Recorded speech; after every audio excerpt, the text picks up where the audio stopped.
เลยครับนี่ไม่ดีครับดีเองเลยสักเชียงโฮมสิมันดีก็ได้เด้รับเพื่อนดูดีว่ามันผมไว้หนามาเรียนภาษาน้องมาพยาบาลกับเรียนภาษาพยาวันนี้ให้สงการเนี่ยที่มันสิว่าใส่เล่นอยากรอดโรคสารไม่ได้เป็นข้อความเส้นเลย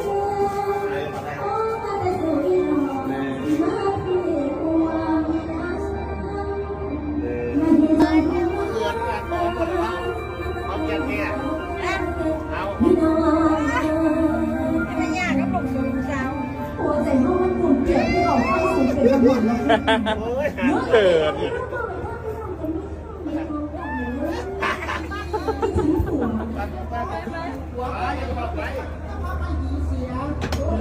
ว